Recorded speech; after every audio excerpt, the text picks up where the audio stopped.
Manila stat line now. Boy, oh boy. Was I too harsh when I said the college girls are now spanking the Philippine Navy? Well, that's reality. And Perpetual is facing reality that they're ahead by 2 sets. And in the second set, in terms of attacks, Perpetual lording it over, still 16-9. Blocking, Perpetual 0, Philippine Navy 2. Service, Navy doing better, 5-3. Unforced errors, still Perpetual.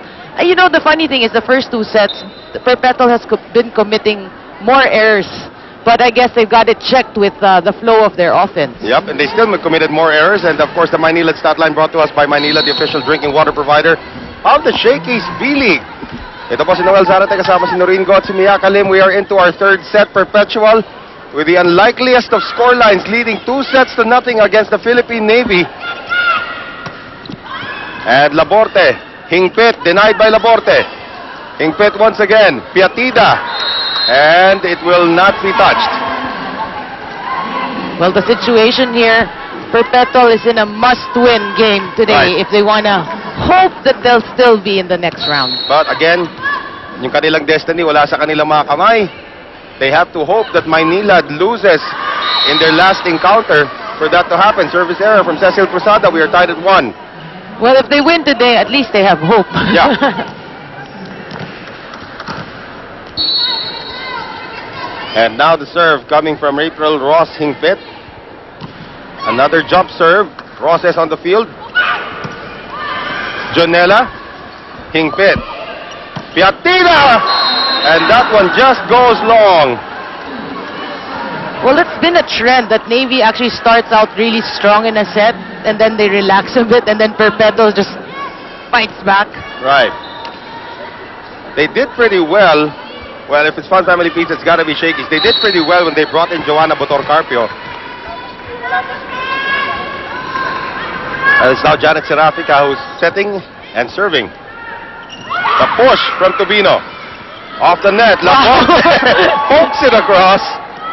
Tubino denied by Laborte. Jonella. Serafica. Bautista on the delay. Wow! You know, she didn't even have the perfect approach. She did what you always say, ad-lib.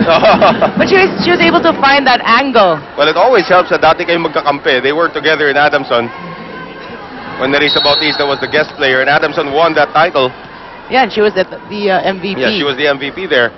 Janet Serafica was, of course, the best setter of that particular conference. Tubino, nanggigil. So here we go again. 4-1 lead for Navy. Kanina nga, 6-2 eh. Trending yan, trending.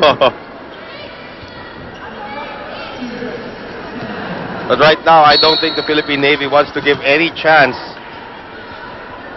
The 2 Thai imports are in the back row.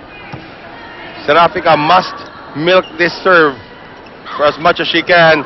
April Sartin and Serafica hits the antenna. So finally we hear from April Sartin. It's been the 2 Thai imports and a bit of Sandra De Los Santos on the side.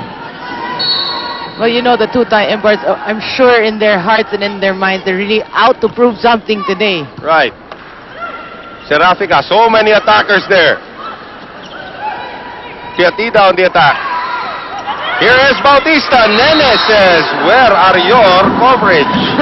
Where are your coverage? Where are your blockers? 5-2. Former MVP.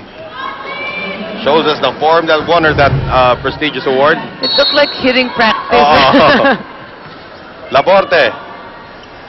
Hingpit saves it for Sandra. Jonella now on the setup for April Sartin off the hands of Suzanne Roses. That was a smart hit by Sartin, just swiping it off the blockers. Right. And how many times have we seen Sue Roses do that? Axel is the official outfitter of the Shakey's B-League. 5-3 Navy. Piatida. Galido, nice reception. Roses adjusting. Roses off the block of De Los Santos. And Hingpit drops it. And still saved there by Janet Serafica. Hingpit. Sartin! Well, Sartin now making some noise for Perpetual. Don't look at the score. Don't look at the score. 5-4 right now. So here comes that rally again. Parang FPJ, papagulpi muna.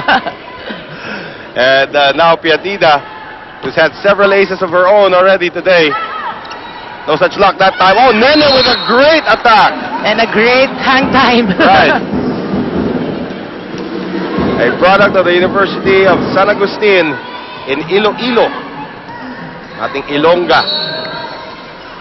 Well, I feel if Navy wants to get back in this match, you know, and win like a set or two, Nene Bautista really has to take charge. As well as Sue Roses, who was turned back that time. Oh, we won! Without asking, were there any blockers? Yan ang hitting practice. Look at this. Sabi ni Hingpit, here you go. Sabi ni Wirawan, oh ha? Ganun pa dapat yan eh. Natuto na magtagalog yan. Oh ha? And that was off Suzanne Roses. Right. 1 point lead. Oh, and now Suzanne Roses says, off me, huh? Off me. Shut up. Shut up, commentators. 7-5. Yeah, but that's a good example. You know, if you're a volleyball player, you have to emulate what Suzanne Roses did, no? She you know, Wirawan just hit it. Kala mo, binastos yung blocking niya, but she came back. That's the attitude of a player. Hingpit on the quick now to Sandra off the block. Bautista. Oh, that's too near. Cruzada tries to push. Serafica, back set to who it may concern. Sandra swipes it across. Here's Cecil. Oh, denied there by Sandra. It's still alive though. Roses, Piatida, Hingpit.